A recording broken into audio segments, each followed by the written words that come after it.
Jake, my brother, are you dying over there? You do not sound well. Yeah. Allergies? Yeah. Second wave of it, because when we went to give you a surprise for your birthday a couple of weeks ago, you were in hell. Oh, I'm in hell most of like March, April, May, June. This seems real bad. My God, even March? There must be, maybe I got dust. Is your apartment dusty? No, I know. That's what I was just thinking, but no. I mean, Cleaning some trinkets. I will. It may be a stupid question, but are you taking allergy medicine? No. I couldn't find any. I ran out recently. Oh, okay. Well, also the thing with allergy medicine, my understanding of it is that it's one of those things you have to take the allergy medicine before you actually start. Well, every day, but also Liam, before you actually start feeling the symptoms. What's with the chat? What did I do? Oh yeah. Jake, you pissed welcome to the chat, Alekos. Jake's a terrorist. Pod on Lansdowne YouTube, youtube.com/@pod. People were not very happy.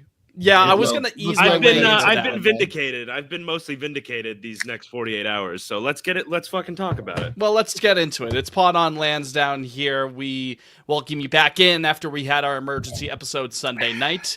A bit more sober this time around, so I got that going for me, which is nice. That's Aligned, a.k.a. Liam. We're joined by Jose Bayo, a.k.a. Jake. I am Brad Penny, a.k.a. Fitz. Glad to have you in as always. If you're new here, welcome. Every Tuesday night, we go live doing the typical episode stuff. And now listen, folks. I'm going to say two things off the bat here, and they're related. Number one, if you want the lion's share of the Rafael Devers trade reactions, go back an episode. Go back to Sunday night. We did damn near 2 hours on that with the YouTube chat, just a couple of hours afterwards. Most of what you're looking for is going to be there. No use rehashing it here. That's number one. Number two, as for tonight's discussion, because there are some things that we have to align ourselves with.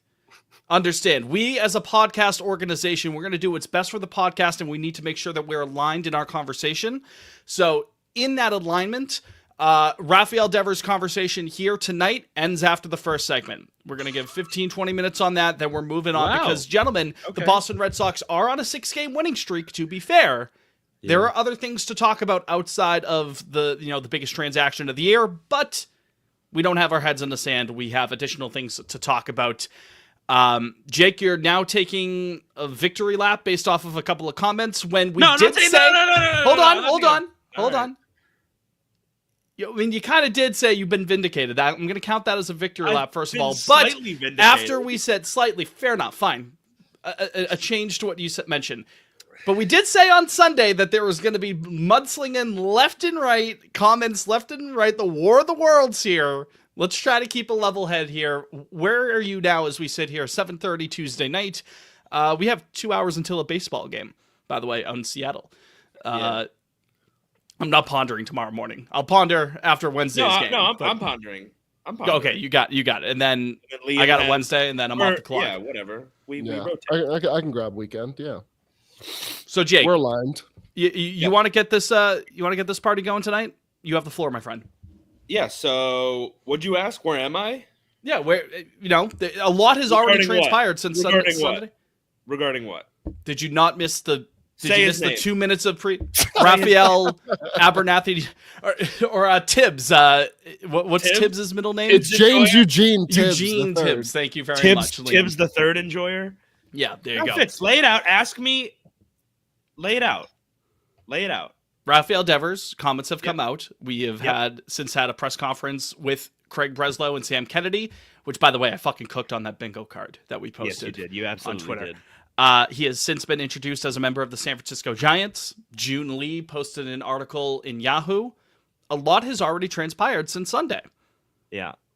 So how much have your feelings changed, if at all, since we last spoke? Towards Rafael Devers? In general. Just the entire situation. Okay. So I'll lead off with my thoughts on Rafael Devers. The Rafael Devers situation. Liam, is it me? I think I'm I'm speaking pretty clearly about what I'm queuing Jake up for here. I Is mean, this a bit, Jake? You guys Here's clearly, my you're not thoughts. aligned. Here's my You thoughts. you guys Here's need my to get, thoughts on you guys Rafael need to Devers. find some Here's my alignment. thoughts on Rafael Devers. Ready? Here it is. Fuck him. Fuck him. Jake. Fuck him. Jakey. I mean, Fitz, what did you expect? What did you yeah, expect? it's Michael Bluth looking into the dead dove do not eat bag. Fuck him. Fuck him. That's all you have? No, listen, he's They're throwing tomatoes at you in the chat, Jake. well, first and foremost, he's off my team. So, sayonara. I have no love for him anymore. I don't root for guys when they leave. Sorry. He's a fucking baby. He's a little baby. I don't know you. I mean, everything that comes out, it's like this all leads back to him. Yeah, there was some communication breakdown with Bregman. Some. I don't understand. Can I just say? I don't understand why they have to treat like he's been like kitty gloves. Like this is the worst fucking third baseman in all of baseball. And it's like, oh, this idea that he might have to move off third. He's so fucking offended by it. He's awful at it. It's a matter of being respectful in your communications. Granted, Devers probably could have handled the situation better. We have said it on the show. I've said it myself. Would it have been great for him to fall on the sword and say, I'll do anything that's great, like it's a fucking Disney movie? Yeah, that would have been nice.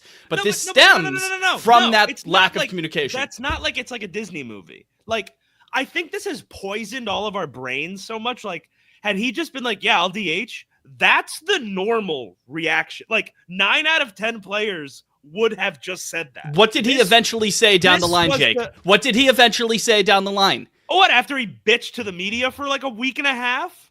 He went to DH and ended up being one of the best DHs in baseball. And then after he was told he shouldn't field, he's told that he has to field. And then what happened in May? After he was told that he should throw the glove away? I don't understand. He was told to get the glove out of the trash. Corner infielders' legs explode. I understand. Yeah, it's a different situation. It's not. I don't think they had to present this move to DH. You don't understand why that might be frustrating? Listen, if Bregman and Casas, if they both blow their fucking legs up at first base, then you'll have to go back to the field. I don't know why that's like. Did people expect that to be in the fucking slideshow they gave Devers when they said you're moving to DH? I think it's accepted if 2 members of the team die, you might have to go back out there. Why was he issue that stems originally from the winter? Why was he so vexed by having to move to first? This stems initially from the conversations or lack thereof in the winter. Dan Secatore said himself on Over the Monster today. Shout out our fearless leader, Dan. When they were pursuing Alex Bregman or Nolan Arenado or whoever it was, they were consistently downplaying the fact that, oh, no, we're not thinking of moving Devers off of third base. They were dishonest in that. And if you don't see how that could be extremely frustrating for a guy, that we simply have it's Stringer Bell in the wire. There's nothing I could say to change your mind, because we have a pivotal disagreement on that front, because that I could absolutely see why that's for the sake of comes off as disrespectful. I don't know how much I believe what I'm about to say, but it'll sound good. Oh, that's all that matters. over the offseason, like, had they publicly been saying like maybe we are going to move Devers off third, and they're saying that to reporters and shit, and then they can't get an Arenado and Bregman deal done, that's almost as awkward. You don't have to have that conversation in public. It's more about closed doors. Clearly, they weren't having those conversations. I'm saying they were asked point blank to the media, and people are talking about that too. I understand the communication with Devers himself, but I'm just coming to hear. Okay. Like, Cora's asked on radio, and he's like, "Are you looking at new third baseman?" Blah blah blah. If he says, like, if they admit that, and then they for some reason cannot get a trade done, that's also very awkward. But nothing is stopping Cora from saying, no, we'd like to keep those conversations in-house. That might be annoying in the moment, but that's how you make sure you don't put yourself in the corner with that. That's a tremendous cop-out, but sure. It's a cop-out, but it covers your ass with that. It's better than the alternative that you're proposing there, Jake. Well, the alternative, I was just saying like, Or the one that you would just poise at, like, oh, if Yeah, you yeah, say yeah. this out loud, but that's Yeah. what I'm referring to. well, Liam, okay. or Jake, or No, or, I or just me. I don't know. I think this whole thing, it's too. I mean, obviously there's a broader thing of like the clubhouse and stuff, but this boils down to mostly two specific things, which was the DH spring conversation, which seemed to be mostly water under the bridge. Like, Yeah, I mean, he acquiesced. He was playing DH and he was hitting, and then the Bregman Casas gets hurt, then Bregman gets hurt. John Henry flies out to Kansas City, and from what it seems like, he basically tells the man that's signing his checks, his $31 million a year, his $150,000 a fucking day. He tells him to fucking pound sand. It seems like that's what happened. Like, I don't know why people can't see how that's crazy. The Kansas City of it all. That second meeting. Like, there's no world where his reaction to the two injuries and maybe having to go place him first was reasonable. I think to me, that's what this comes down to. Like, that's fucked up. That's not normal to react like that. I understand he felt slighted in February when Bregman came in. And I know it's impossible to detach these two events because they're going to, this led to this, both of them. But it's like that second meeting, that is crazy to get everybody out there. And I said this on the emergency episode, fucking Missouri, they have John Henry fly out. And We did yell about Missouri.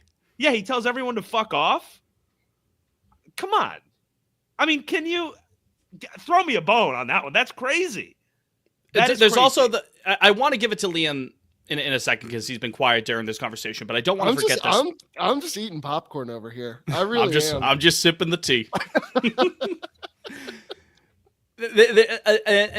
A point that has been brought up, but not nearly enough, is that, not for nothing, right, wrong, or indifferent, fair or unfair, the guy that you gave $300+ million to, the guy who has an OPS of 150 plus or something, or 150 OPS plus, rules are a little bit different for him. If he wants to be a little bit pissy, but he's still performing, you kind of go with that if he's performing. A little bit pissy is different than the owner of the team asking you to sack up and you telling him to kick rocks.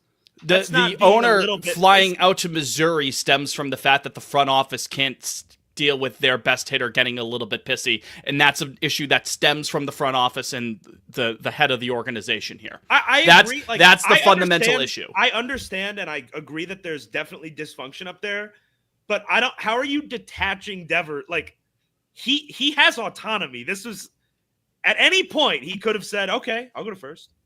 I'm mad about it, but I understand. Yeah, not the greatest reaction. Move, I agree, but I understand. Fancy fence. What are you talking about? I'm fucking agreeing with you, Jake. Could you take 2 seconds to listen? What the? No, you're not. Yes, I'm actually getting a little upset with you right now. You're not. I'm saying Devers probably could have handled it a bit better. I am agreeing with you on that. Jesus fucking Christ, Jake. But the problem at the end of the day stems from the top of the organization. You are not listening.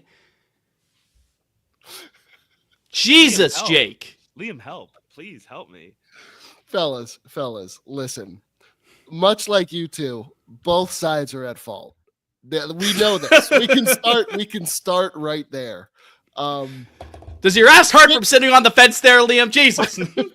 Listen, does it start with Breslow and Cora fucking up the communication when it comes to the pursuit of Bregman / Arenado back in the winter? Yes, it does.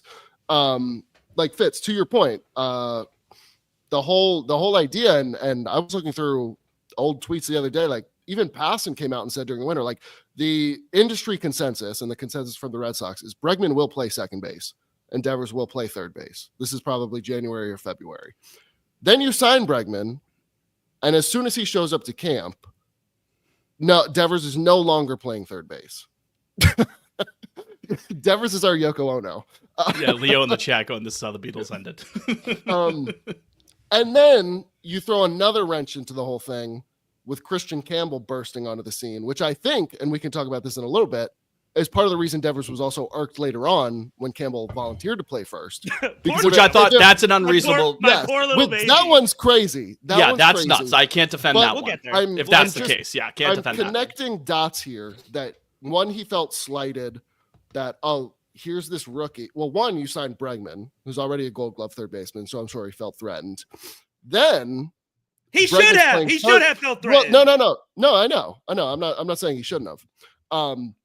But then this kid burst onto the scene, and the organization immediately goes, "Yeah, we're going to let him basically have the second base job if he wants it, if he earns it. He's on the opening day roster. That's fine." Campbell burst onto the scene. Good for him. Which ultimately pushes Devers all the way to DH. And then months later, once Casas blows up his legs, Campbell's like, no, singular leg. Leg singular. He still has one good one. So after that happens, then Campbell's like, no, look, I'll play first. That's cool with me. Like, I'll try out some first. Then I almost feel certain that pissed Devers off even. I don't think Devers liked Campbell from day one because of all of this. He's like, here comes this fucking kid. He's pushing me all the way to DH. Now he wants to play first after the team's asked me to play first. Like, who the fuck does he think he is? At the end of the day, everyone's egos, front office endeavors, fucked this whole situation up. Breslow and Cora wanted to play coy all winter, so you didn't communicate properly with the franchise player. And then Devers obviously didn't communicate the right way because he comes out immediately in the media and is like, no, like, I'm playing third. I play third base. So both sides are at fault. Like, it's over, guys. It's over. I'm resolved to moving on. Middleman fantasy. Does it hurt? Yes. Got the centrist over here. Afraid you might believe in something, Liam? No. Here's what I believe in. I believe in the Boston Red Sox. I don't care about Craig Breslow. Wow. I don't care about Rafael Devers. I care about the 26 guys in the clubhouse. And thank you, Sam. You're aligned with them. Here's the thing. The minute, and I know the offense, they're on a 6-game win streak. They're averaging like 2.8 runs, which is not great. But the moment this offense actually goes quiet, yes, there are a lot of folks great folks on both sides. The moment this offense actually straight up gets shut out a couple times in a row, or gets shut out like 3 out of 4 games, you will hear the cries that, okay, now they really did fuck up. Whereas, and it will be absolutely warranted. Right, 100%, because you got rid of a top 10 bat in the league as of this moment. I said 5 on the show the other night. That may have been overstating it a little. Crazy. But the point is, thank you. I'm glad you're reeling that one in. That was a little extreme, I thought. The point is, I understand. A guy who has never been extreme on the show ever. Never. The point is, I understand why so many people are upset at the Red Sox and at ownership, because you did commit to this guy after fucking up the Mookie Betts situation and letting Xander walk. Xander is more of an asterisk there. Okay. Yeah. And a year and a half into the deal, he's gone. So what was the point of building that core for 2018 and then doing nothing with it since then? They don't have a plan. Now it's all over. There's no plan. But I do believe it's warranted to be like, this guy is seemingly a pain in the ass in the clubhouse. He's not willing to put his teammates first. We have all these young guys coming in. If we're trying to build a culture, and you're looking down the hallway and you're like, if this is going to stick around for the next 8 years, it's going to be a fucking headache. And we don't want that to rub off on Roman Anthony or Marcelo Meyer or Christian Campbell, who seemingly is a target in all of this for some reason. Like, I understand why they want to let's just break up. Whatever. Let's move on. Thank you to Buster Posey for eating the entire contract and giving something back. We don't have to get into the value. No, I'm not worried about the value at all. We already kind of did talk about that. So at the end of the day, I'm not happy about it. I think the offense is going to suffer the rest of the season. But if you're looking long term and you thought, hey, this guy is going to be an issue in the clubhouse and we're trying to create a culture, fine. Then okay, I can live with that. But I don't know. I mean, to even have like Ortiz come out, and I know David hasn't really helped. Yeah, not helping David. Not to be helping, like, Poppy. no, like, God he's love not you. returning. Not helping. He's not returning my calls. Like, oh no, I never had issues with the front office. That's a lie. He would come out to the media every offseason on his 1-year deals and be like, I don't know what's going on. Like, we need to sign Josh Hamilton. David Ortiz, the GM, would have been an absolute disaster. It's just a mess. Like, egos got in the way, and we broke up. We have to live with it. So that's my spiel. Yeah, there you go. That's my time. I guess my whole thing is that, again, there is blame to be divvied up a bit here. No one is innocent in this situation. I just think the vast majority of the blame goes to the front office, because this is not anything new with them. Their bad communication is not something new with FSG. This is not the first instance of this. This is probably not going to be the last, it seems like. Like this, again, to bring up what Dan wrote, and this is just quoting Craig Breslow, and then we can maybe transition into the press conference a little bit, because I do want to touch upon that in the alignment in a second. Craig Breslow's quote, talking about how it was a baseball trade, which, again, I don't know if I necessarily believe that, but it is what it is.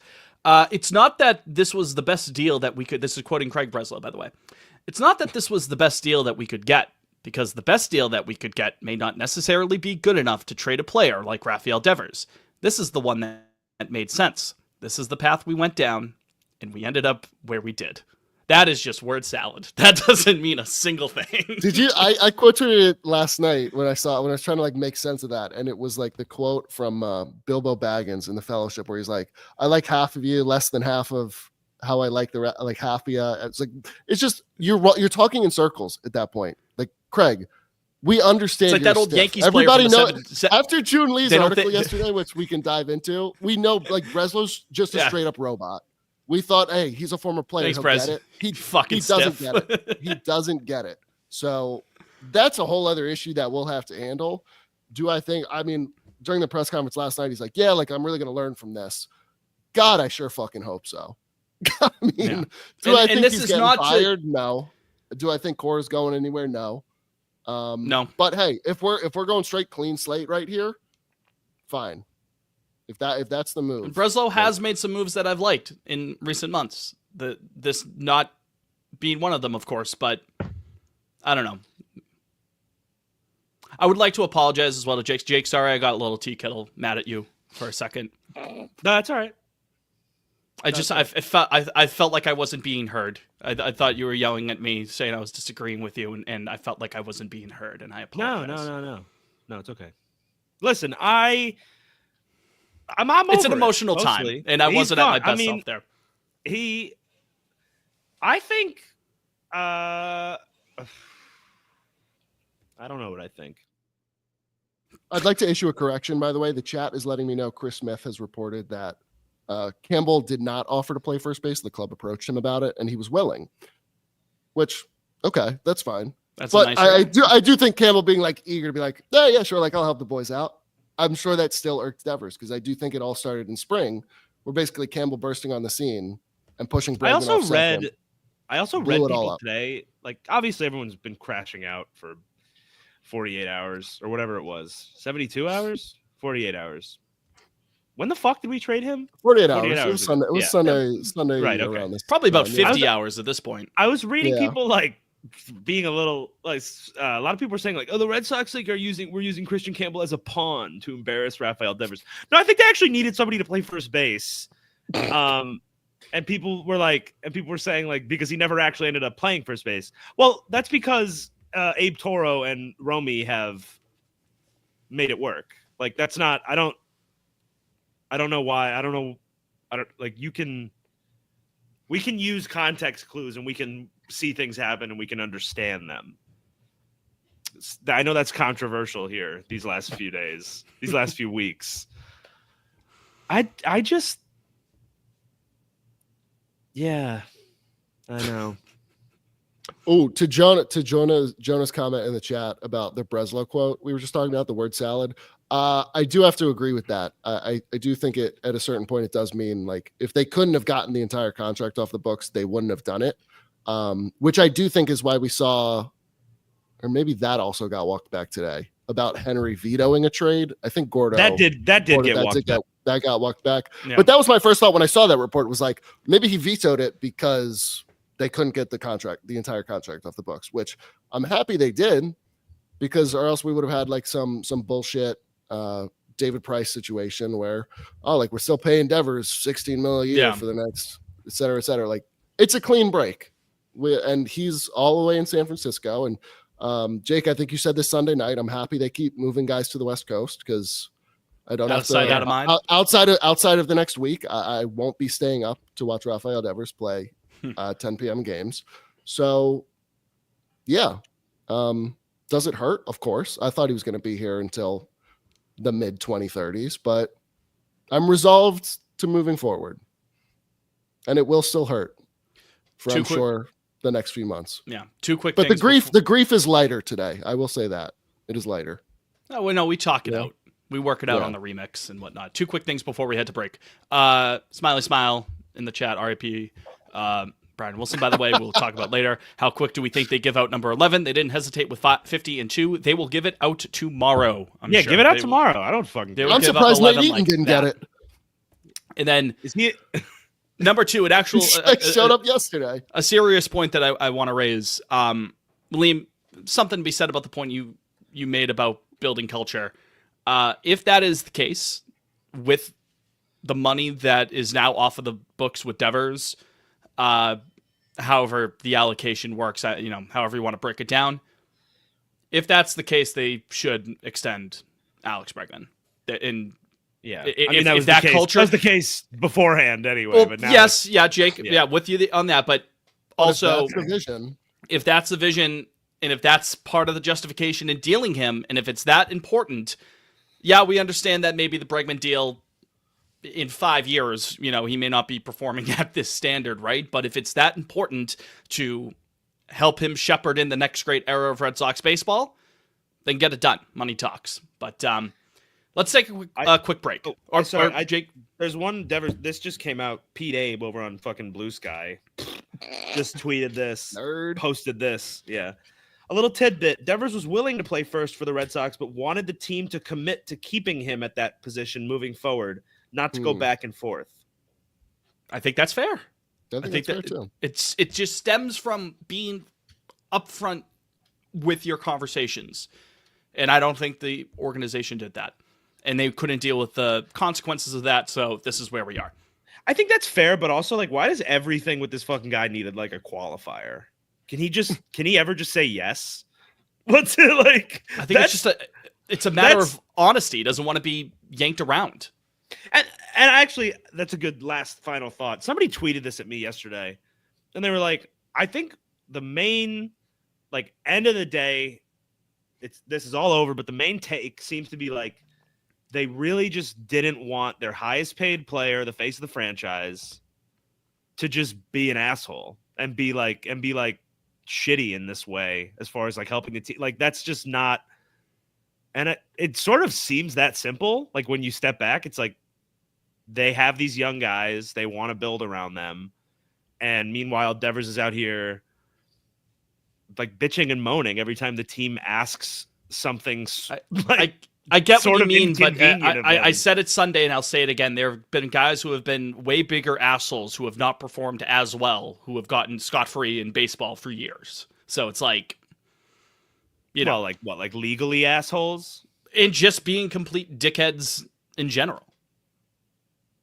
Not saying legally, not saying they're they got a rap sheet on them. I'm just saying they being assholes, being the quote unquote clubhouse cancer. And they're not posting 150 OPS pluses. Could be a legal thing.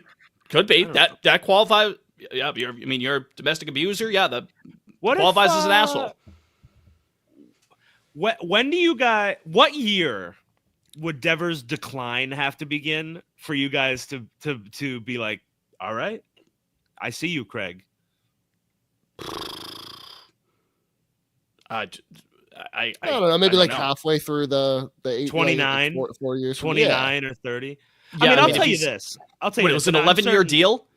Yeah, he's got 8 years left after this. So say the decline would have to start 4 years from now, 3 years from now. Yeah, I'm saying like halfway through those 8 years. Yep. Sure. I think that's fine. And then one last thing I will say. We said one last thing about 7 times. Yeah. This No, I lost it, so throw it. I don't know. No, I mean, what a I will strong say, ending. Adam in the chat asked any thoughts on the alleged Braves deal. Sean Murphy would have been cool. Marcell Ozuna, I'm all set. I know he would mash at Fenway, but no, I mean, you seen his spray chart? Yeah, I'm all set there. Yeah, again, but one final thing in terms of like culture, the fact that no one in the clubhouse seemed all that torn up about it does say something to me. It does. Duran was like, Duran, that's the second funniest Crochet thing he's was ever like, said. We don't really need an explanation. Story being like, yeah, it's a little weird, the timing. Giolito being like, hey, winning fixes everything. There's just like a lot of like, yeah. The fact that Duran and Ref on the plane, they like saw Devers get off and then immediately just like turned over and went to bed. That was so funny. It's the like, Donald Duck. That does say something to me. Meme. And it's one thing for them to say like, oh, we still have guys that we believe in here. Like, of course they're going to say that, right? Barry Bonds could get traded and they'll say something along those lines. Like, we're still going to, keep grinding 162 game season. It's a long year. We have to believe in ourselves. The quote about not needing an explanation is interesting one way or the other. I will say that. But and also I'm kind of like, I don't know, and I'm sure maybe other people have insight that are far more tapped in than we are. I don't know if like Devers actually was he close with anyone on the team? Like I was reminded on the timeline from the outside looking in, I would presume that. I mean, and I'm not saying this in like a boomer way. Like he didn't really speak English. We know that. He hasn't I mean, he can like talk, but I don't think he has any sort of relationship with solely English speaking players, it seems to me. And then so that leaves I feel like that's the norm in any clubhouse. Yeah, sure. And that leaves I mean, I think Bayo was a close friend and maybe Rafaela, and that's it. From what I could surmise. Thank you. Yeah. So because I don't know, I'm just thinking in terms of I briefly mentioned like the Manny comp in terms of like being annoying in the clubhouse. And I guess Manny came out and I don't know, filmed like a selfie video in the front seat of his car and was like, well, like I had other guys around me to sort of talk me down and to, like, i.e. Pedro and Poppy. Whereas like, I don't know if like Devers didn't have anybody like that in the clubhouse to sort of be like, hey man, maybe let's not do this with the media. Somebody that's not, Cora or Breslow or someone that's seemingly a quote unquote boss. Yeah, that's interesting. So that would have been helpful, I think, for Devers. But alas, here we are. Also, I have one final thought. I do have one final thought. Okay. The first base thing that I brought up, that tweet from Pete Abe. That's not a crazy thing for Devers to ask, but I also, the resident bootlicker over here, I completely understand the front office not being willing to guarantee the first base job to Devers, the guy who was the worst qualified third baseman in baseball for the better part of a decade. Well, at least if they were upfront with that would be a step in the right direction with them being upfront and forward with their intentions instead of kind of, dragging them along and being like, oh, no, we're, downplaying Fitz, please don't get mad at me. I'm asking this. I already got mad at you once today. I won't get mad at you anymore. Do you, in your heart of hearts, do you believe that Devers has been a baby for the last 4 months? Not a full-on baby. There have been baby moments. a toddler, perhaps. Yeah, a tot. There have been moments that could have been handled better, but I think much of the frustration is justified, and I think you can justify some more of that based off of the fact that he has been performing. Winning cures all, performance cures all. At the end of the day, he was given that contract for his bat, and he was holding up that end of the bargain. Again, not saying he's completely blameless in this situation, but I think it's maybe not small potatoes, but I don't think it is the key issue at play here. I think this stems from the front office. And I understand the frustration. Could it have been handled better? Sure. Absolutely. And again, if that tidbit on Campbell is legit, there's nothing I could say about that. It seems not like right. it's not. It seems like it's not. But you know what I mean. No. I mean, like the Cora, like just now said that didn't happen. Oh, it didn't happen. The Cora, the Campbell frustration thing in the Yahoo article. To Cora's knowledge. Okay, well then that's why I say if. Again, I'm not there. I'm not there for any of this. Jonah goes, it's not clocking you guys that Devers was standing on business. Was Pops wrong for this? Y'all not fucking with Rafael Devers as a player empowerment? Speaking of the June Lee article, do we want to get more into that? Because there are some other things to mention about that. Yeah, we can. Let's do that in the third segment. Sure. Okay. We can because we do have a voicemail for that. And we did get a couple of voicemails. Ooh. We got one that kind of mentioned the Yahoo article, so we can mention that in the third segment. But before we get to the third segment, we have to end the first segment. What's the second segment? Fuck with, don't fuck with. We have actual baseball to talk about, my friend. Yeah. Again, 6-game winning streak throughout all of this, by the way. We're in a playoff spot. We are currently in a playoff spot. Quiet as it's kept. Quiet as it's kept. Quiet as it is kept. And it has been kept quiet. We're only 5.5 back of the division all of a sudden. New to sing. And the Yankees all of a sudden fucking stink, too. They're in hell over there. Yeah, they don't move me. You're right. Let's take a quick break, though. When we return, fuck with, don't fuck. Align with, don't align with. We'll call it for this. Nice. Stay tuned. We'll be right back. Yankees already down 3-0. What's up, chat?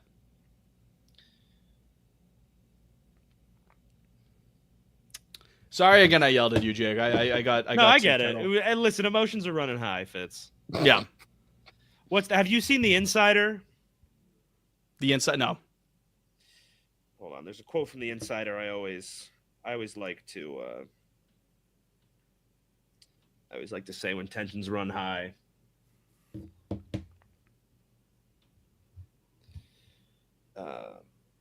Ordinary people under extraordinary pressure. What did you expect? Grace and consistency?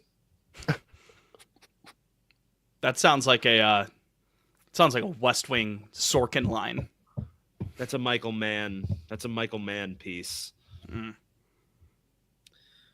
That's an Al Pacino. Al Pacino delivers that line.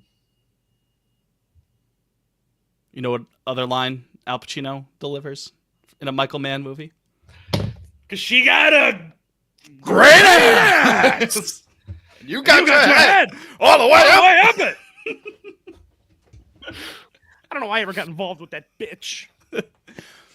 What's so amazing about that line read, because I'm looking at the FOCO ad read, is because right before he says great, you can see his lips are about to say big. Yeah, goes, you can see him. Great ass! Yeah. Man. What else we got going on? I made a Heat reference yesterday when it came out that Henry and Devers had breakfast in Kansas City after the meeting. It's like the diner scene. I was gonna say them sitting at the table. Yeah. I need it, brother.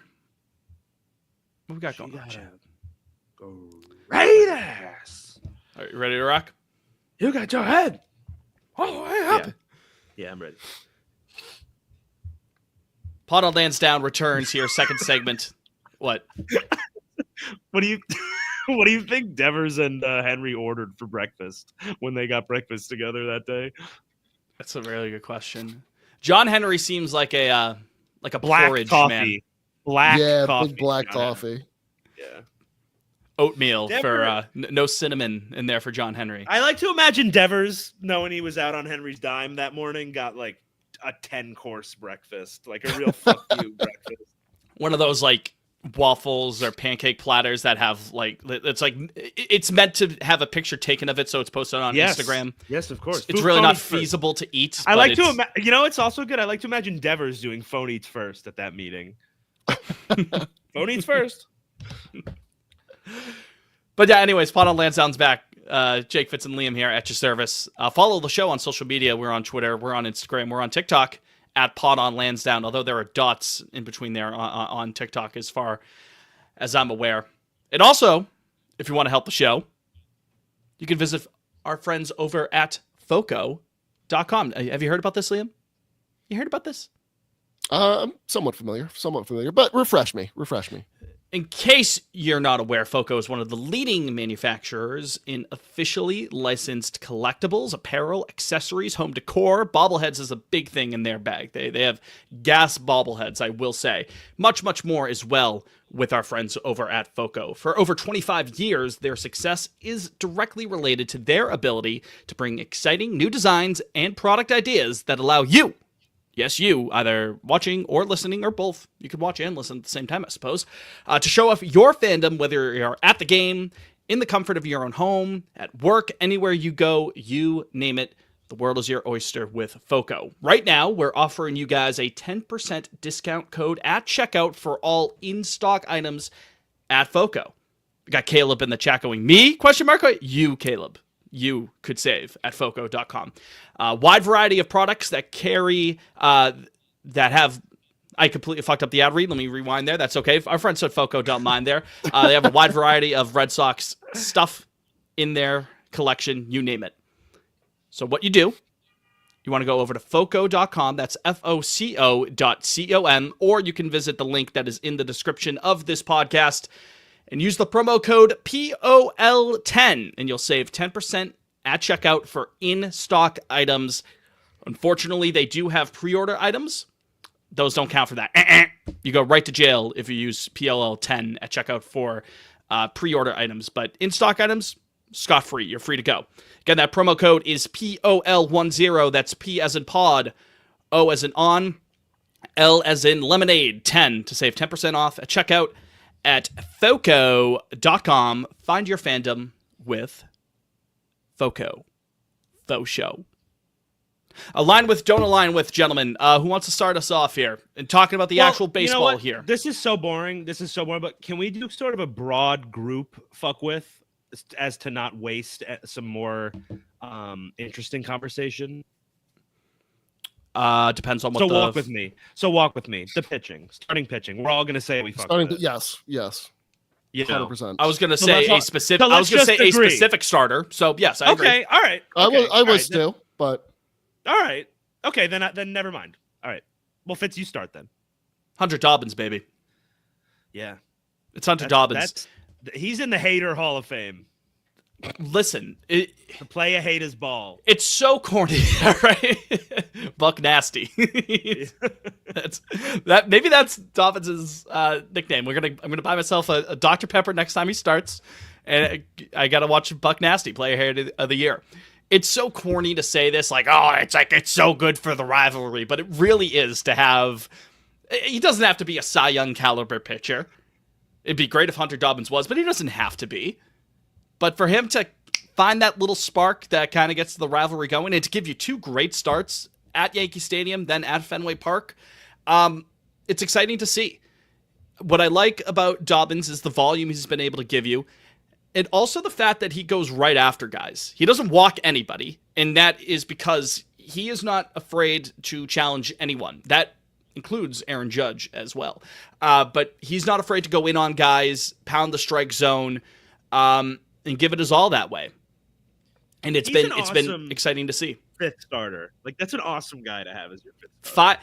I don't need him to be an all-star. I don't need him to be throwing perfect games. It'd be nice, but I don't need it. If he can even just consistently give you 5 and dive, keep the ball on the ground, which he does, good ground ball rate, don't issue the free passes, don't have to strike out a ton of guys, but just give us 5 or 6 solid innings, A-okay with that in the back half of your rotation, especially when prior to this past week and a half. That's exactly what the doctor ordered for this team. They needed some volume, and the rest of the staff is doing that. I'm sure we'll talk about some other guys who have gone out and given some solid length as of late. But the one I specifically wanted to give a hat tip to is Hunter Dobbins. I like his approach. I like his tenacity. I like that his dad lied to him about knowing Andy Pettitte, because that's seemingly he might not be here today if it weren't for that. His dad telling about the Independent thing, just Independence Day, goes, that's not entirely accurate. My story about how it was released. But no, Hunter Dobbins is my fuck with for the week. My line with. Excuse me. Of course. All right, I'll jump right in there. This is easy. Lucas Giolito, another starter. Shocking. Last 2 starts, 12 innings, 0 earned runs. Yeah, if he goes out and just gives me a quality start every time, I'm more than thrilled. Curveball looked really good last night. Under the hood, his Samant is still terrifying to me. But hey, he got it done. You saw last night, bases loaded, no outs. He gets out. I'm a results guy, Liam. Yeah, I'm a results guy. 6 innings, no runs. Okay, I won't ask any other questions.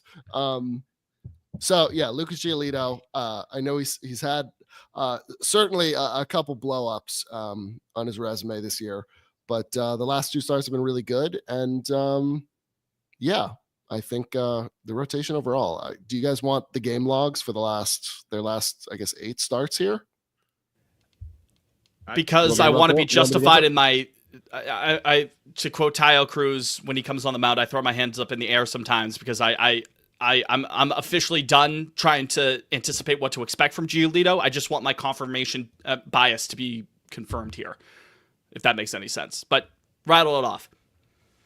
Yeah. So the Red Sox last 8 games, their starters have gone 6 1/3, 4 earned runs. That was the first game of the Tampa series. That was Bayo. Then you have 6 solid, no earned runs, 7 innings, 3 earned runs, 8 1/3, 1 earned run, 6 innings, no runs, 7 innings, no runs, 6 innings, no runs last night. So pretty decent, I would say. Pretty decent. No wonder they've won 6 straight. The other teams are simply not scoring. And you can't win games in Major League Baseball. You can't lose games in Major League Baseball and still win. Thank you, Liam Dilfer. Yep. So that's my Lucas Giolito spiel. You ever noticed how fucking high his right leg goes on his follow through when he pitches? He's like gonna kick himself in the face. Logan Gilbert, he also takes his. Oh, I'm talking about Giolito. Oh, sorry. I mean, Logan Gilbert's like he just slings it. It's crazy. Logan Gilbert, I totally understand how he was just hurt for 2 months because that is the most unrepeatable. It's violent. He also takes his legs are one thing, but he also takes both his hands when his hand is in his glove, and he like jacks it behind him. Right before he throws the ball, it is wild. And and maybe it's the camera angle, but you notice where his left leg sort of plants. Like it's not typically. Look at me, I'm like Andrew Bailey, like but this is simple mechanic stuff. Your plant leg, like your toes are supposed to be pointing right towards the plate, like where you want to throw it. He kind of lands a bit outside of that, not straight ahead, but maybe that helps him open up, and whatever works for him works. I mean, he's a great pitcher, but just something I noticed last night. It's not like I get to watch him all the time, but I was noticing. I was like, oh, he's kind of landing like a little bit to his left with that left foot, a little bit further outside towards first base. Some would say you were noticing, but I was initially talking about Giolito, how he almost kicks himself in the face whenever he falls through. Yeah. That noble tiger that he had last night was inspirational. No special. Sure was. Jake, what are you aligning with? So, I give this guy a lot of shit, but Brian Bayo, that last start, I mean, I don't want to focus on that because he's been pretty good for like a month now. But that last start was, to me, probably the best start of his career, I think, right? I mean, given the context, it's up there. Outside that Marlins start, he had a no-hitter like into the 7th or into the 8th. Oh, yeah. They lost that game, right? That's genuinely the only other one I can think of where I'm like, wow, like that was special. Like, yeah, that was fucking awesome. Especially that 7th inning, he comes back out. I thought he was done, and he comes back out, and he's like giving all, I mean, wow, chills. Anyway, but I went and looked. So he blew up in Atlanta. That was like rock bottom. He gave up 10 hits, 7 runs. Rock bottom? I said rock bottom. I thought you said Brock for a second. I was like, listen, 5 Mr. Holt. In 4.1 innings. Then, so that's rock bottom. His ERA after that game was 4.02. So that's nasty. But then after that, He goes to Baltimore, only throws 4 innings because he was going deep into counts that day, but he struck out 7, only gave up 2 runs. Next start in Milwaukee, he gives up 1 earned run in 4.2. That's kind of a weird start. Only K'd 2, walked 2. But then his last 3, so against the Angels, he went 6 innings, 3 earned runs, 4 Ks, 2 walks. Tampa, 6.1, 4 Ks, 3 earned runs, only 1 walk. And then New York, he goes 7 innings, 3 walks, 8 Ks, 0 earned runs. So it sort of seems like he's kind of just been figuring things out. Like he's pitching longer into games. Last game, they completely changed up his arsenal. He's throwing the cutter like almost half the time now again, which certainly seemed to have worked. We'll see how he goes in San Francisco. But I'm liking Pitcher's what Park, I'm seeing. Though, hopefully. Pitcher's Park, yeah. I'm liking what I'm seeing, and frankly, we need him. We need him we need him, and he's been good this last month. So, Brian Bayer. Admittedly, I wasn't able to watch the game on Sunday, even though I pondered. Sorry, I was being a family man with my father. But everything that I could tell, excuse me, by listening to the game, it sounds like the changeup picked up in velo, and it looked sharper. It looked better. I could be wrong. I'm just based off of what I heard. He absolutely, positively needs that pitch to succeed. And if he's starting to find it again, that's excellent. He may be a guy, Liam, going forward that he kind of has these ebbs and flows. Like, we might be in a little bit of a tough Bayo stretch here, and then he has a month like this where you're reminded, oh yeah, that's why they gave him that contract, because even if he's not going to be the ace of your staff, he can give you outings like this. He has that within his range of outcomes, especially if he gets the secondary pitches going. This is true. I told you guys, a strong second half last year, and I felt good coming into this year. He's finally making me feel better about things. Fun nugget. Ooh, by like game score, the start against the Yankees on Sunday not to interrupt, but you love your game score. I love game score. It was the second best start of his career by game score. The first was, this is a game I genuinely have no recollection of. Last August 28th against Toronto, he went 8 innings, 2 hits, 1 walk, 9 Ks. That is the best start of his career with a game. Was that at home? It sure was. Liam, we were there. I don't remember. In August? Oh no, not in. No, I don't know what I'm thinking of. Well, the reason we probably don't remember it is because late August last year. I mean, that was coming off a really, really bad stretch. That's when the sun was getting low, even after a stellar start. No memory of that start, but the start against the Yankees was game score was 76. Regardless, but yeah, Brian Bayo. I want you guys to go first on Don't Align With this week, because I have a unique one here that I'm sure you're not going to have. But it's hard, But to be fair, and again, we try not to be the pessimist Red Sox podcast here. We or at least I don't. Okay. You know what I mean? But over the last month and change prior to this winning streak, there wasn't a ton because we would always have something instantly to not fuck with, and we were kind of scrapping okay, what do we fuck with here? It's kind of the opposite this week. There's not a ton outside of the Devers situation. I'm talking on the field. Not a ton to not fuck with. Say again, Jake. Other than the play, Mrs. Lincoln, how was your yeah? Other than that, how was Dallas? But who would like to take the floor? I'll lead off. I have a simple one. Mine's very simple. Very simple. David Hamilton. I don't know why he's on this team. I'm sure he's a good guy. I have no earthly idea why he is even in the major leagues right now. He gives you nothing with his bat. Hasn't for a good stretch now. He's really only a positive defender at one position.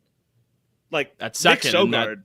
Nick Sogard would be significantly more useful on this roster right now. I don't know. Yeah. I don't know why he's here. Thank you. Lefty bats a platoon at second a little bit with Campbell, or just be a defensive replacement there, and then speed. That's just that. Notice I'm squinting. That's kind of he's hitting like 170. I understand. Yeah. Listen, I'm not saying I'm pounding the desk of David Hamilton here. That's probably the justification internally. I really liked his season last year. Like he was really solid. Yeah, we were having fun at Daveland. But I have no fucking idea. Like he has to go to Worcester and figure some shit out because bad stuff. Anyway, I don't align with David Hamilton right now. Fair. Mine's very minor. I might catch flack for this because there are people on Twitter that absolutely love him and love his stuff, but I'm all set on Luis Guerrero. Sorry. Yeah, me too. Liam, thank you. Sorry. Thank you, Liam. Jake. So you don't need to sell me. I know, but he's Darwinson Hernandez. Yes, doing this shit again. Who throws right-handed. He's right-handed Darwinson Hernandez. The perfect way to put it. He has thrown 12 and a third innings this year, 9 walks. Yeah, he started the year. Me. His first 4 innings this year, to his credit, spotless. 4 innings, no earned runs, 1 hit. Since then, in all but 1 outing, he has walked multiple batters. He's gone 3 walks, 0 walks, 2 walks, 2 walks, 2 walks. I'm like, buddy, what that whip is heinous. Small sample size, but not striking out enough guys either right now. And people will point to the fact that the pitching. Oh, he's got great stuff. People will point to the fact that he doesn't. Why isn't his stuff great? Yeah, if he's a good pitcher, why? If he's a good hitter, how come he don't hit good? People are going to point to the fact that like the pitching philosophy is not conducive to his fastball. Which he's still walking a shit ton of guys. Like that doesn't. I don't care if he can't throw. It's not even like I don't know. Is he getting hit super hard? I'm not sure. It's the walks that make him barrel rate. I mean, he hasn't thrown enough to qualify for many of these stats. Barrel rate of about 8.5%. Looks like that's middle of the pack. Expected ERA is 6.29 compared to a 2.92 ERA. But again, only 12 and a third innings pitched. Getting a fair amount of guys to chase and whiff, but it's not translating to strikeouts. So again, the fact that he only has 5 strikeouts in that small sample size, again, maybe it's kind of like, again, take it with a grain of salt, considering it's only 12 and a third. I'm sure it's not easy to be a shuttle guy, but I haven't been inspired. I'm sorry. I've said it once, I've said it a million times. If a pitcher can't throw strikes, I'm mostly uninterested. Like that's your job. That's a job. But I don't care. I really like. They have to be so overpowering otherwise for me to even give them a look. Like, I'm not seeing it. Sorry. Potentially, though, here's just food for thought. Here we go. You hear? Listen. This is based off of actual things we've seen here. Go Ben Shapiro. These are based on facts. Okay, facts don't care about your feelings longer. You just mentioned that they kind of retooled Bayo's arsenal a little bit, his usage. You've recently heard Walker Buehler, who has been part of this stretch of starting pitching that we've seen, him just kind of going back to what has worked for him, saying fuck it and throwing what he wants to throw. I understand those are 2 starters compared to a reliever, but does the team take a step back and say, okay, if this fastball really is the best thing that works for him, are we going to put more of an emphasis on that? If Guerrero is going to be pitching more often down the line. I don't know. Just something to think. Thomas going Turning Point USA on Lansdowne. Yeah. We'd make a lot more money if we went to the right wing grift. I'll say that much right now. But that's a saturated field for Red Sox. Tony Soprano. I'm thinking I got in at the end of it. No. The right wing Red Sox. They have those already. The role of annoying talking sidekick is already taken, to quote Shrek 2. Very simple don't fuck with for me, and it's a strange don't fuck with. Because again, I mean, we're on a 6-game winning streak here, potentially 7 by the time you're listening to this. I don't fuck with the fact that when you listen to games on the MLB app, they cut away from the EEI commercials and just play the same 4 fucking MLB media commercials throughout their breaks. It's so annoying. People who are listening to EEI on their phones or computer at work, whatever it is, they know what I'm talking about here. If I have to hear Mike Piazza's quote after he hit the home run following 9/11, is it guess who said this quote? If I have to hear that one more time, it's I mean, it was a great call from Jack Buck, the Ozzie Smith home run. Go crazy, folks. But Matt Vasgersian queuing up that great baseball moments have been broadcast on the radio Well, since I 1932. hate Matt Vasgersian. I hate Matt Vasgersian. You're not a Matty V head? I hate him. I think his voice is like fucking nails on a chalkboard. Did you not grow up playing MLB The Show? I sure did, and I hated his voice on that too. So, but like yeah. It's Lauren Santa Maria! Shut the fuck up! Oh my god. Yeah, never liked it. But it's fucking someone saying it's today's MLB phrase of the day is Oppo Taco. Do you know what that means? And it's every fucking half inning, and it drives me bananas. Bananas. I'm not fucking with that this week. I've had enough. That's fair. Great. I'm so happy I live up here because I genuinely don't really have to use MLB TV anymore. Like when I was back in Maryland, I had to live with those 4 like baseball zen on MLB TV. Oh, you know what? I like baseball zen. I like baseball zen. Sorry if that offends. They have there's like, I don't know, there used to be like an old MasterCard one that they would run every fucking commercial break. Yeah, the baseball zen, the like the fucking harp. They're just dragging the dirt. Oh my god! Speaking of great nice, jingles, are either of you guys TD Bank members? I am Bank of America.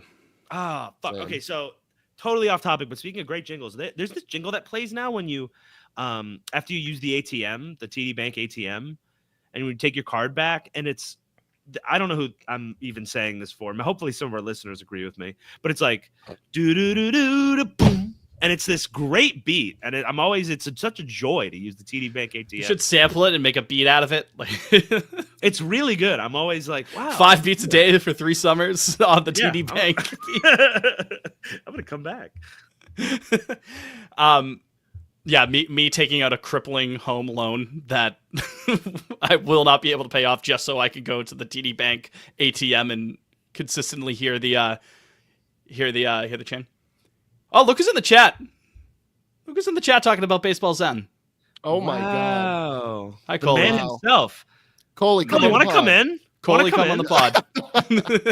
Coley, if you want to come in, we'll DM you the StreamYard right now.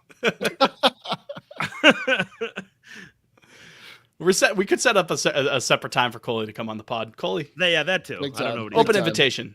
Come on the pod. But not fucking with somebody, the MLB also TV. somebody mocking me for picking my nose on stream challenge. Well, sorry, Farmer Brown coming for you. I have nasty allergies that I addressed at the beginning of the episode, and my nose is very itchy. Yeah, I'll back Jake on that one. I owe him that after I screamed at him for thinking I was disagreeing with him. It was nasty of me, folks. What can I say? Very nice. Want to go to a quick break? Yeah, and then we get some Let's do it. We got a voicemail. Right? Most certainly VM. do. Oh, that's right. We'll be right back, All right. folks. Right after this. We'll be right back.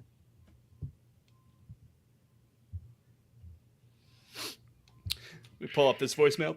Excuse me. How many do we have? You said we had multiple. No. We had some people talking about the trade itself. Hand we're up. over that. Hand up. I couldn't find a place to really fit that into the chat. We were kind of cooking on our own there. Coley says, "Sauce me the link." Bring him in. Tell Bring him in. Yeah, special guest. That's so funny. What did he DM you? Yeah. Oh, okay. Because I was like, I don't see it. Be like, we're back, and now Coley's here. Play off super casual. Yeah. He's been here the whole time. Yeah, he can. We'll do the voicemail with Coley. Where'd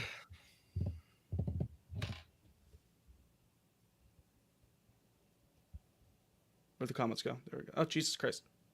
There we go. All right. Let me get this link sent out to the McMahon. I'll just do the trill with it. Hey, it's the McMahon. Copy.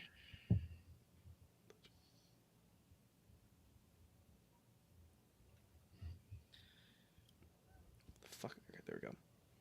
I'll tweet that he's coming on. I'll just be like, Coley Mick is here now, I guess. Color's on, by the way. just that. Hey, Coley's here. All right.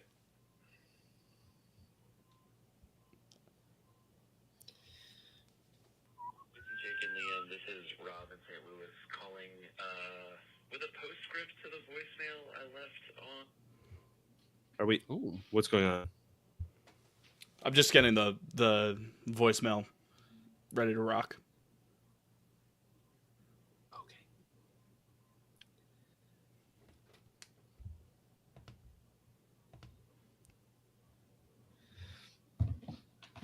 He's like Kramer just popping in.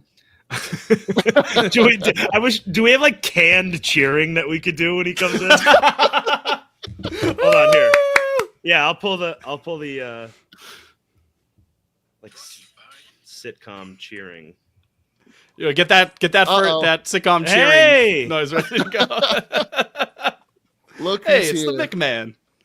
That I'm simply addicted to first base, much like our former son Rafael Devers. like helicopter addict Jay-Z. Yeah. You folding laundry? Oh, buddy, you better believe it. Fuck yeah. Look at that pile behind look at him. that Oh my stack. That's- god. That's It's as 5 tall as he people. is. It's 5 Do you people, enjoy- friend. I enjoy folding laundry. I find it soothing. Yeah, in terms of household chores, like I got dishes I gotta wash too, and Yeah, that sucks. I don't like that. I'm not a dish cannot- guy. Nah, I'd much rather. I'll fold do it. laundry. I'll take one for the team. You know, I'm not gonna have the organization promise me I don't have to do dishes ever again. I feel like a Gap employee every time I'm in here. Just perfect folds. When you get a good shirt, like you kind of like on the tuck back and like tuck it inside of it, Oh, It's that satisfying. feels so good. It my feels good. shirts are like bed sheets too, so I get to really fold the fuck out of them. It's hard to fold big shirts. It is. Brother, that's a you problem, Jake. All right. Sorry. Happy birthday to mom too, by the way. I saw that this morning. Thank you, Coley. I'll let her know. Oh, Deb getting a shout Yes. out. Deb, yeah. Deb's Yeah, the queen. happy We love birthday Deb. for Friend We of the love program. Enemy of the program. All right, let's get back into this in like 10 seconds here. I think we got a voicemail. Paul and Lansdowne back here, third and final segment. Jake Fitz, Liam, Coley, Mick, by the way, on the show. Isn't that right, McMahon? As always, yeah. As always. just the always fellas here. hanging. Yeah, sitcom canned cheering there. Coley, what motivated you to come on to the seventh most popular Red Sox podcast? No, come on, you guys are fifth and you know it. Call it in the middle, say sixth. I'll take that. No, I mean we've got late breaking news that I know you guys have probably seen. I haven't been listening the whole time, but I was listening to because you guys were recording right after the trade happened. A couple hours after. Yeah, Yeah. I listened to that episode. I'm always amazed with how quickly Jake can just sell himself on whatever idea. I'm an optimist. I'm an You optimist. So quick, like you guys opened the segment, and you were like, you know what?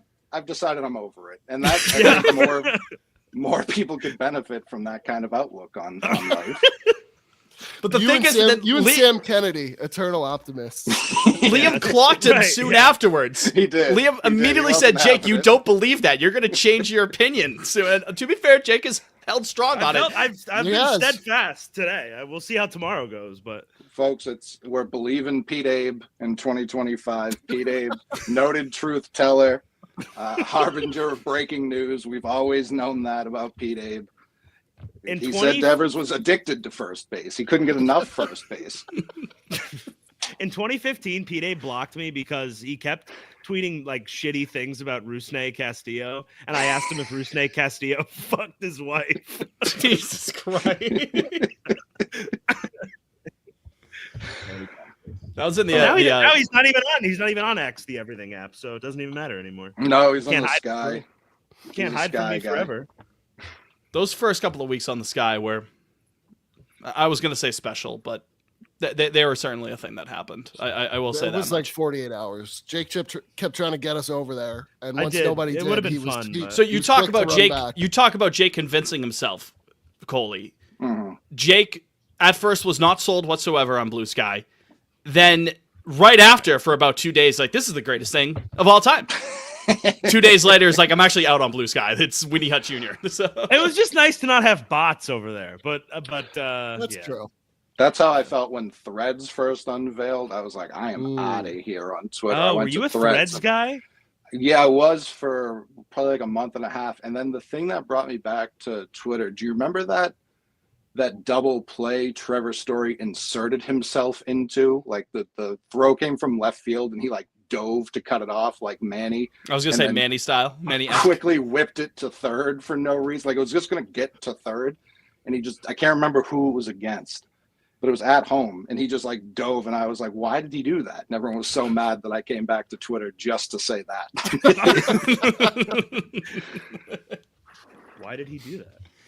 It was What just was no he need cooking? for it. He was just trying to get in the mix. Oh man. Question. Another Red Sox by Robbie Hyde. Question for Aligned. Did Smiley have anything to do with the leaked negative reports on Rafi? Thanks for 100%. Robbie, you said Smiley's driving the Smiley. slander train. You said Smiley, and you said negative. I think you already know the answer to that at this point. I'll tell you what made me really seek out the live pod. I was watching, someone had a video in Worcester tonight of Kyle Harrison walking onto the field for the first time. And as he walks by, they announce Smiley Ball, and it made me think of Liam. I don't even know how the got Smiley light thing. hitless The guys. Smiley. I don't know. I know exactly how it started. How's that? It was, we were joking about Ryan Brazier getting sent back to Worcester in 2022, and the joke was that Smiley was like his drunk like roommate that like just smokes on his pothead roommate that just like smokes on the couch all day, and then somehow that got into him being at the insurrection. I don't remember where that. They drove down together. I remember that. Correct me if I'm wrong. Ryan Brazier had a couple Maybe of a child. a couple of takes on his. Yeah, he had some opinion. He was opinionated, they said. So Yes. maybe Yeah. he indoctrinated Smiley. Smiley got really deep into 4chan and whatnot, and then all of a sudden, there he is on that fateful day in Washington. He was just a tourist, though. He was just there to see the sights. He was just visiting. Are you a tourist? Oh man, do we want to listen Coley, to this voicemail? would you like to chime in on this voicemail we're about to listen to? Oh, but there's nothing I want more in this world than to hear a quick V-mail. All right, Fitz. a quick Pull it up. mail, as the kids like to say. All right, let me get this going here. Let me just put a time stamp here. And again, our voicemail line is 617-420-2431. If you want to be included in the show with a question or a comment, let's hit it. So 11208. That's how the sausage is made, Coley. Yeah, I did. I was still watching while you guys were at break. I was wondering how you pulled that off on YouTube, and now I know. We just just do let it live. We just let everyone hang out in here. Yeah. Hey, Fitzy, Jake, and Liam. This is Rob in St. Louis calling with a postscript to the voicemail I left on Sunday night. It's Tuesday morning, and maybe the win out in Seattle, is papering us over, but I got to say I'm over it. Is it going to hurt not having Raph's bat? Yeah, of course it is, but it sounds like he was kind of a piece of shit in the clubhouse. Maybe not all of that is his fault, but some of it is. I also read the Yahoo Sports article about front office and Brez kind of being a clown show and looking for Wall Street efficiency and all those things. And you know what? I at the end of the day, we root for laundry. And Laundry. My dad was trying to be level-headed about it on Sunday, but I think that's because he lived through times when the Red Sox really, truly sucked, and the Yankees were doing literally nothing to fix it. And so, I don't know, I think we got to be pretty excited about the young guys. Big Three are here. We got cool new City Connect jerseys. I don't know. I'm already over it. I'm already back in, ready to keep rocking, and hopefully we extend Bregman. But yeah, I'm excited to hear the pod tomorrow. I can't join you live tonight, but I'm excited to hear what you got to say tomorrow after the fallout from all this. Oh, and thanks for the emergency app the other night. That was also kind of helpful in helping me get over this. So thanks, guys. Go Sox. Let me just make a quick note before we get restarted. Punk 617 saying, "Are we no longer breastfeeders? We're still breastfeeders. I'm I'm still a breastfeeder. breastfeeder at the end of the day. I would say. No, I'm not. I am not switching to formula, pal. Okay?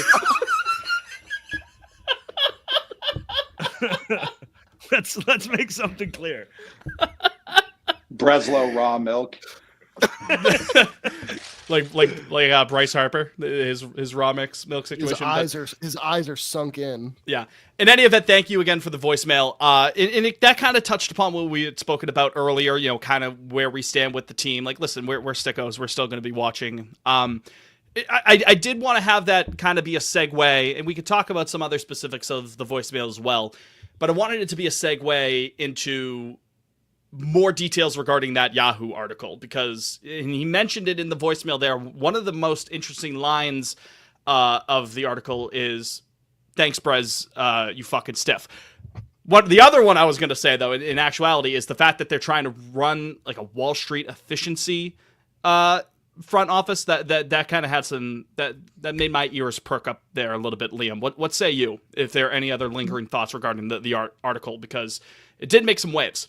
No, I mean, I remember when he called the consultants in, I guess like early last year when he was maybe like 6 months into the job, and be like, oh great, like McKinsey's here. They're gonna slash half the front office. And basically it certainly seems like that's what happened. They brought the consultants in, they told them like, here's who needs to go. Here's how you're gonna run things. And I like Breslow's a robot to begin with. And I feel like we can kind of put that nail in the coffin. Like, that's confirmed. I know we all thought at first, hey, he's a former player. He's been in the clubhouse. He knows how it works. But no, it certainly sounds like everyone in and around the front office just kind of finds him robotic. Shockingly, I mean, I always thought Heim had a cool personality, and it certainly seems we like chilled with him that one night. Yeah, that one night he's got more juice than Breslow, apparently. So that's shocking. But I don't know. I feel like it kind of confirms everything I had initially thought when I heard that story last year, that they were doing like an audit. And sounds like a lot of the old scouts are gone. And I don't know. I mean, that certainly goes into the scouting and the player development part of it all, where like what are our organizational philosophies top to bottom now? Like it sounds like that's still a work in progress. Well, one of them had been, I mean, for our understanding was the whole, the Ted Williams quote, "We're going to hit it hard, we're going to hit it in the air." But the article also mentions that some of the conventions brought forth with that sort of approach from the front office was at odds with maybe what the coaching staff has been looking at. And then my dad's going to appreciate this, me bringing up the Jim Rice situation. Like, that maybe that's also part of it as well. I don't know. Maybe that's a bit speculation. The part I thought was also interesting was, I guess the day after Roman made his debut, they had him like running outfield drills, like in front of the media.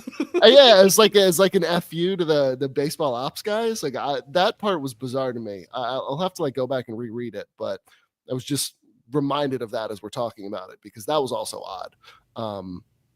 But like I also said Sunday night, like there's clearly also still a disconnect between Cora and whoever's in the front office. Like we saw it with Heim.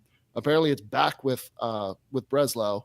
So I don't really know how you go about fixing that. It's all ego. We got a million egos. We got a million egos in this goddamn organization. Everyone's right and everyone's wrong. It's like there's no I don't know. I don't really know the way out of it, frankly. I feel like they're sort of dug an impossible hole at this, unless you tear it all down. But like Brez, Cora, Henry, Devers, I don't know if there are other players that are egomaniacs at this, but like everyone's always at each other's fucking necks. Okay, it's not. We can't do this shit much longer. You know what that doesn't sound like, Jake? What is that? Doesn't sound like they're very aligned. No, it doesn't. They're not aligned. Goalie. I feel like that chills me going goalie. I for the life of me don't understand like why no one was an adult throughout any of this process. It's like once they locked in, like we're gonna do this, and like the fucking stiff thing, very funny. What was Great his name? quote. I want it on a shirt. Craig Moshe. What was it?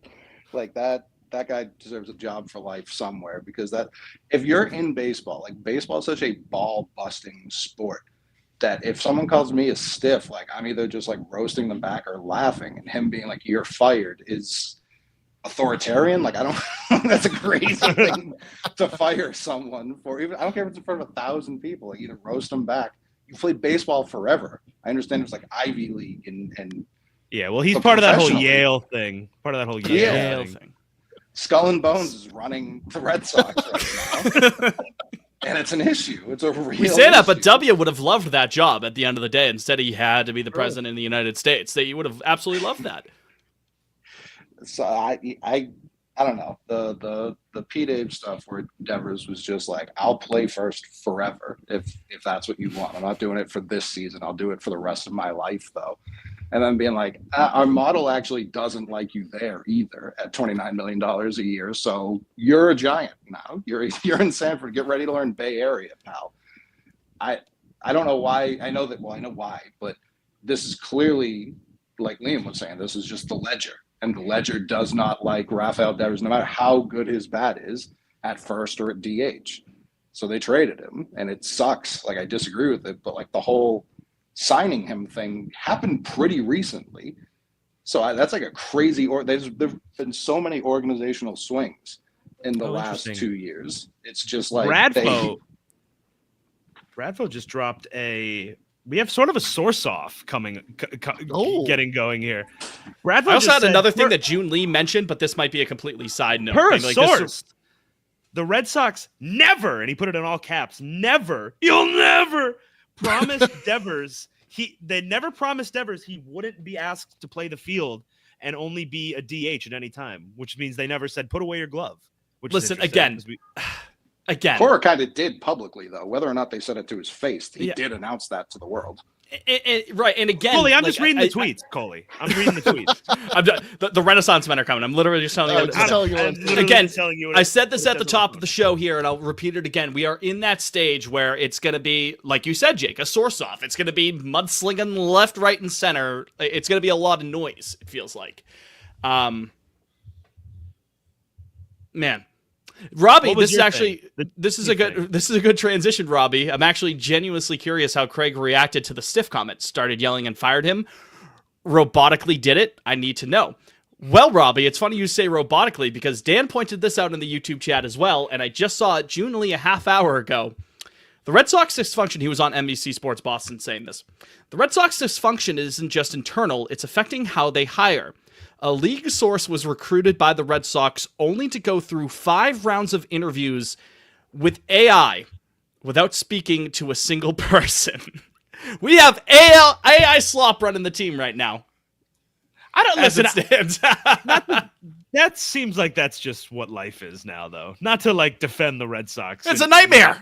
It's a nightmare. We live in a nightmare. But I'm just saying, like, I don't think I'm not sure that's a Red Sox problem. Brother, when AI gets the pot on Lansdowne bots going and can generate us saying anything, we're cooked. Unrelated, but the Giants just tweeted these pictures. The Giants City Connect batting practice hats rule. These are looks awful. I can't really tell. It's I'm sure they're great. Glove. It's like a glove. The glove, like they have in left center field there. Right? Yeah. Oh, hey, Coley. I was gonna do show and tell at the end of the show, but I saw you got these too. Yeah, sure did. Got them for Father's Day. Big fan. I think they're very sharp.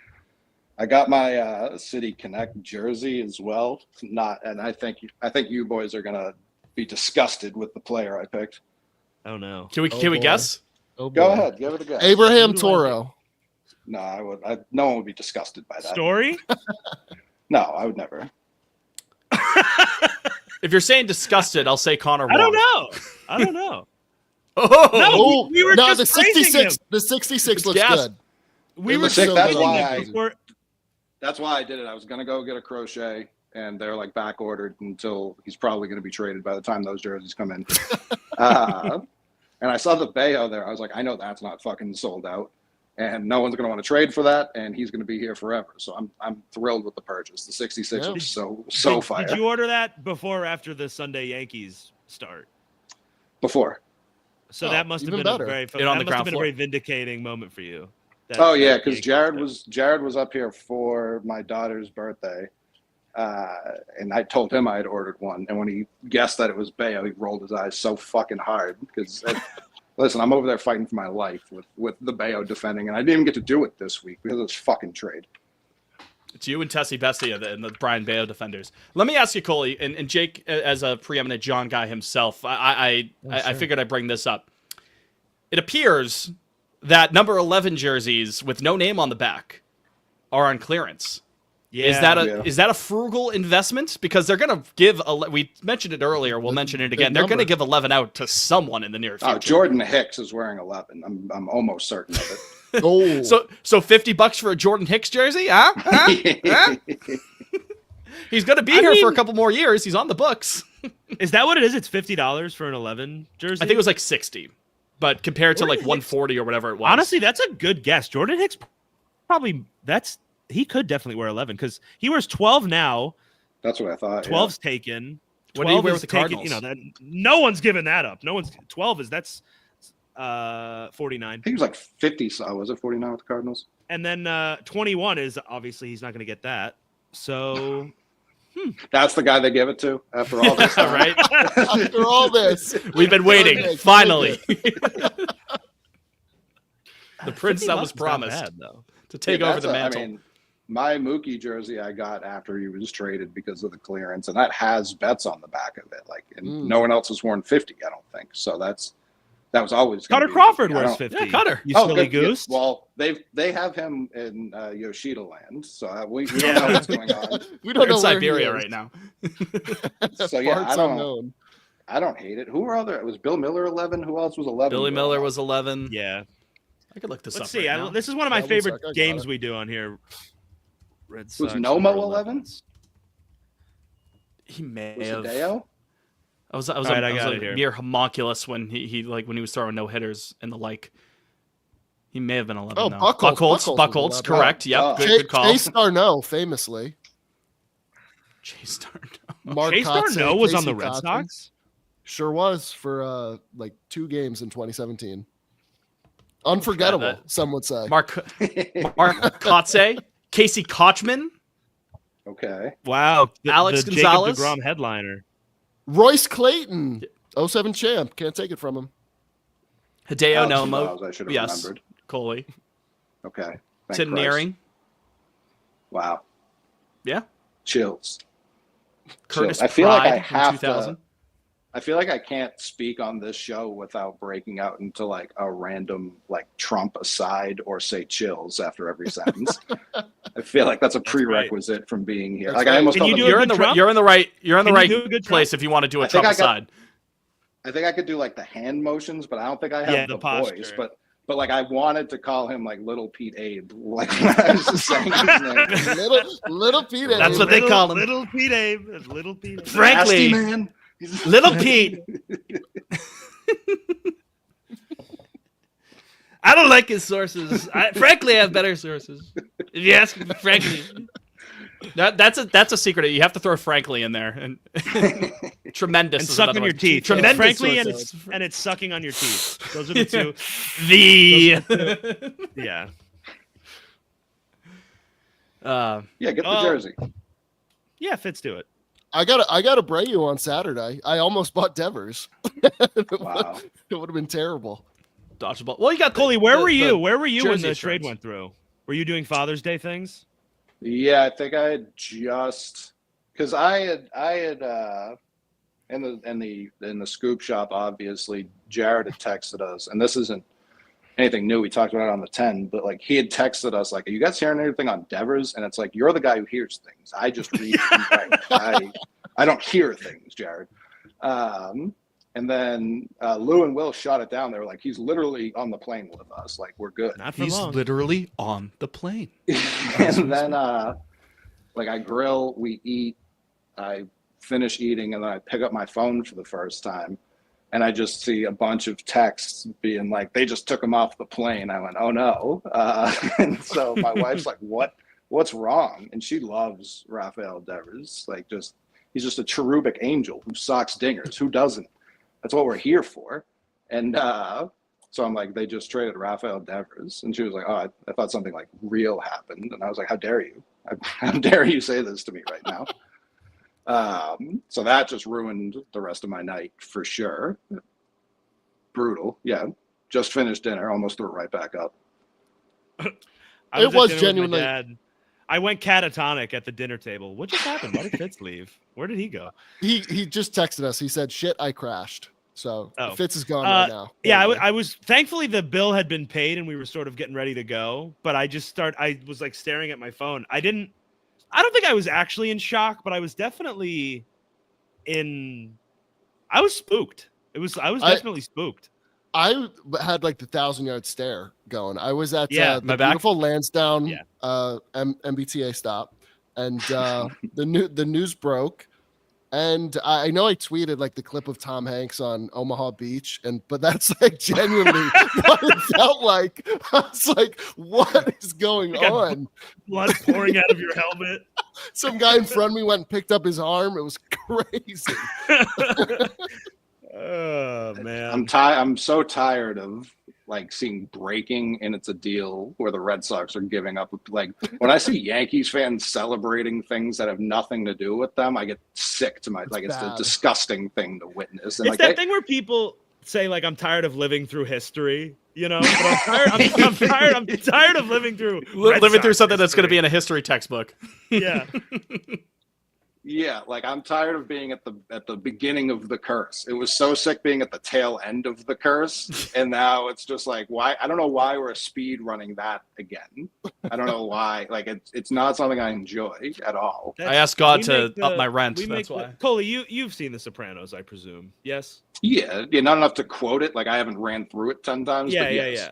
Well, they say in the pilot episode, and Fitz and I make this joke a lot, but they say in the pilot like, I feel like I got in at the end. The good times are over. Right. Yes, starting a Red Sox podcast in the big 2022. Yeah. Yeah, that's your silence. Your silence speaks volumes there, McMahon. No, it is tough. It is tough. I just want to go back to having think fun.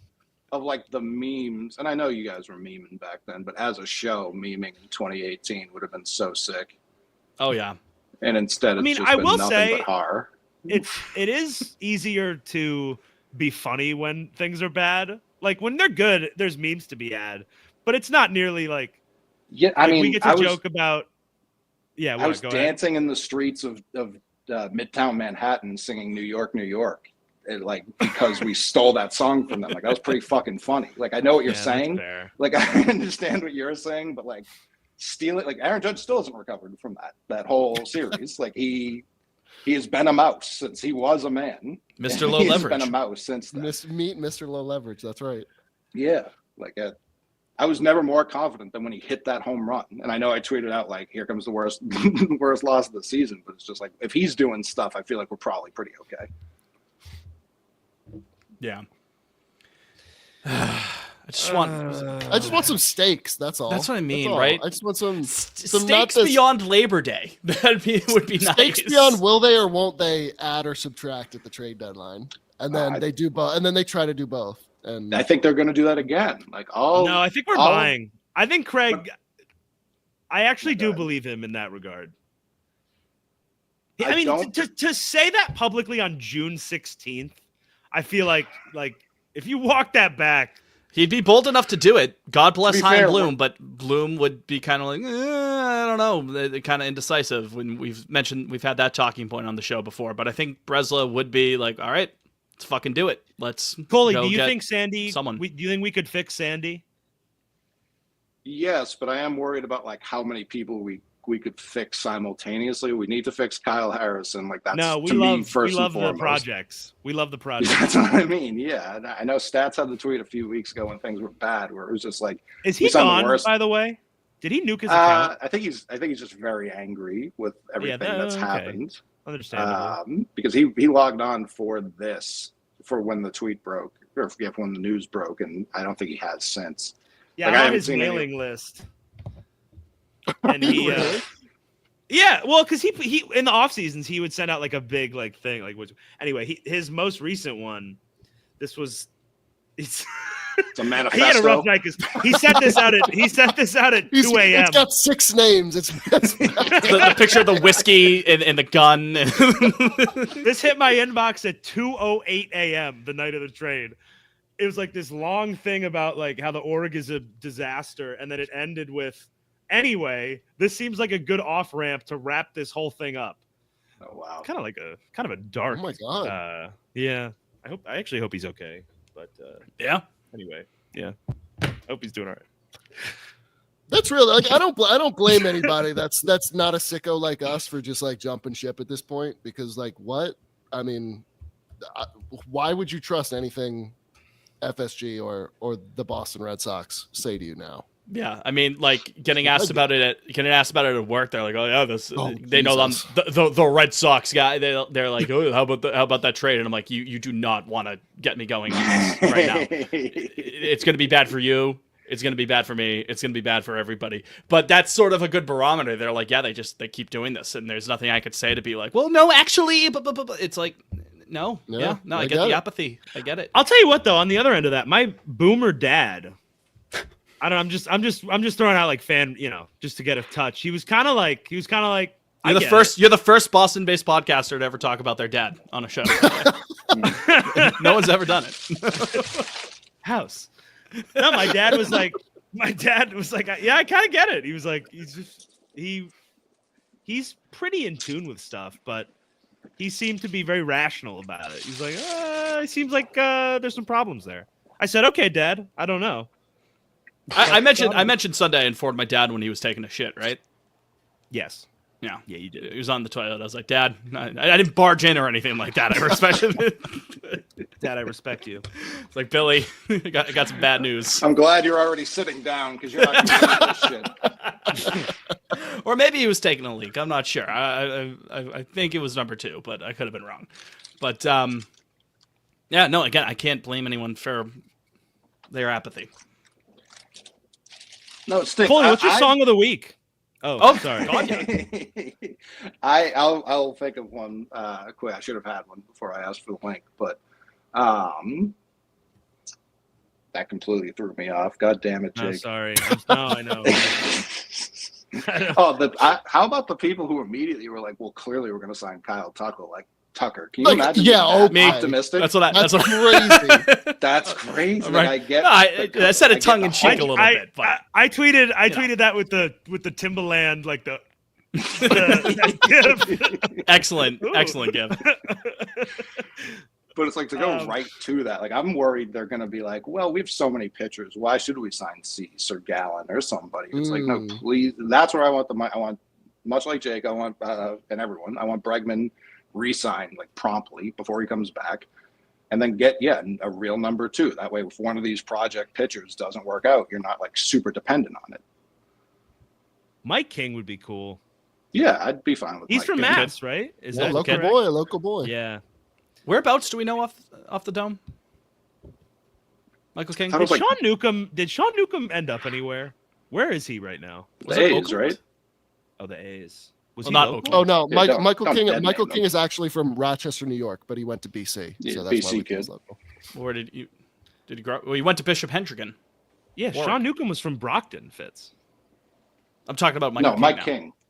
Oh, sorry. Sal Frelick. Do you guys know he went to BC? You're telling me now for the first time. We could get into song of the week now if we want to go around. I got mine easy. I know. I've been Jake? listening to it. Help me, Rhonda. Help me, Yeah, Rhonda. I was gonna do a Beach Boys song as well. Rest in peace, Yeah. Brian Wilson. Help me, Rhonda. Help Me Ronder's the banger. I I think think that's Al that's Jardine on the maybe on the my vocals for that. favorite Beach Boys song. Big Al Jardine head. Yes. Yes, Beach Boys fucking rock. While we're on the topic there, I mean, it's the basic choice. It's probably maybe their most popular song, but how do you not do God Only Knows in a situation like this? Potentially the most beautiful song that was ever written.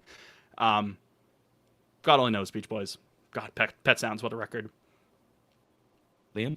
It really is as good as So everyone says it is. yeah, so unfortunately, guys, I'm not a huge Beach Boys guy. So, I like so- Big X the plug though. Hey, I'm like, call me Trevor Story. I love Big X the plug. I was watching Anchorman the other day, and this song's a banger.